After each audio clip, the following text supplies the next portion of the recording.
बिस्मिल्लाहिर्रहमानिर्रहीम। सामीन, पाकिस्तानियों ने 26वीं आईनी तरमीम मंजूर कर डाली।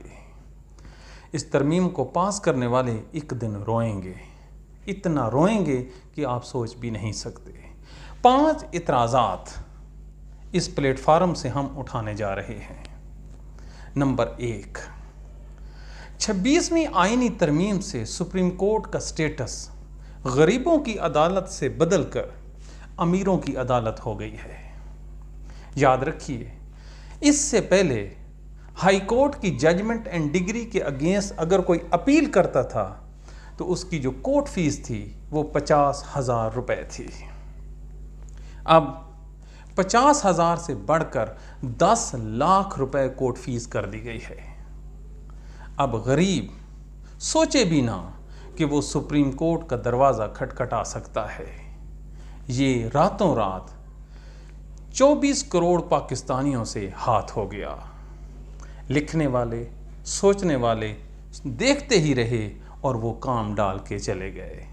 लिहाजा ये एक नंबर 1 ऑब्जेक्शन है। नंबर 2, एक पाकिस्तान में मुहावरा है कि वकील ना करो जज कर लो।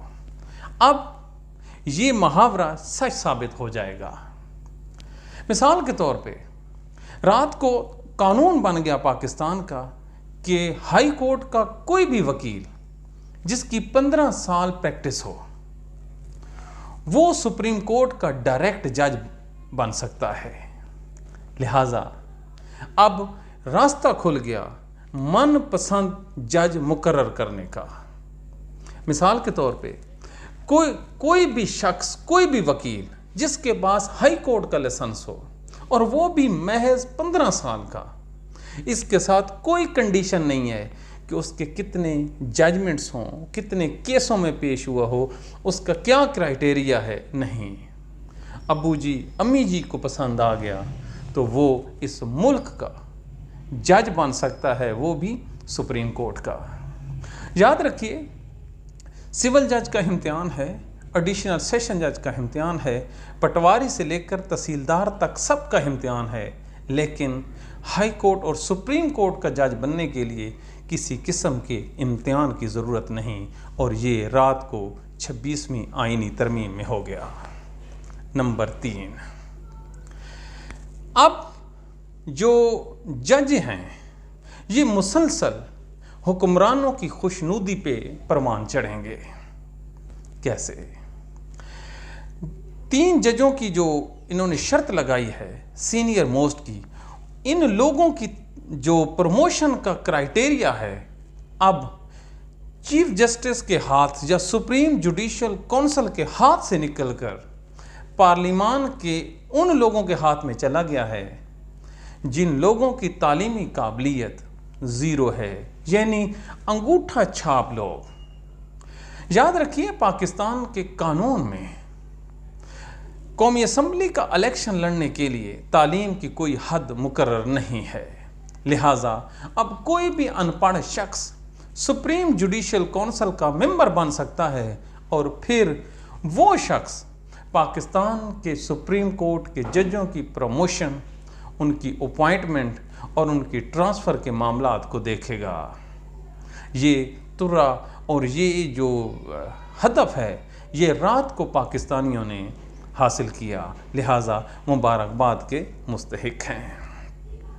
नंबर 4, आप ज़रा देखिए कि हुकूमत के जो केसेस हैं उनकी समाअत के लिए इन्होंने एक अलहदा बेंच बिठा दिया है। वो बेंच जो हुकूमत के ख़िलाफ़ समाअत करेगा, उन जजों को अदालत में बैठने का अख्तियार वही लोग देंगे जिनके अपने केसेस होंगे। मैं दोबारा समझाता हूँ। एक आईनी मामला है कि एक वज़ीर की करप्शन पकड़ी गई है, लिहाजा अब उसको डिस्क्वालीफाई होना चाहिए या नहीं। जब ये आईनी मैटर पार्लियामेंट से अदालत में आएगा तो इस बात का फैसला पार्लियामान के लोग करेंगे और वही शख्स करेगा कि जज कौन सा इस केस को सुनेगा। नंबर 5, अब पूरा साल जजों की मॉनिटरिंग पार्लियामेंट करेगी। एक ऐसी पार्लियामेंट जिसने 5,000 वोट लिए हों और 50,000 वाला हार जाता है, 2 लाख वाला शिकस्त खा जाता है और 20,000 वोट लेने वाला जीत जाता है। ऐसी पार्लियामान जिसके आधे से ज़्यादा मेंबरान हर रोज़ कोड़ियों के भाव बिकते हैं और इनके लिए लफ्ज़ वो खुद हॉर्स ट्रेडिंग इस्तेलाह इस्तेमाल करते हैं, वो लोग अब इस मुल्क के जजों को सुपरवाइज करेंगे। ये कैसा अलमिया है, ये कैसी जलालत और कैसा ज़िल्लत का मकाम है।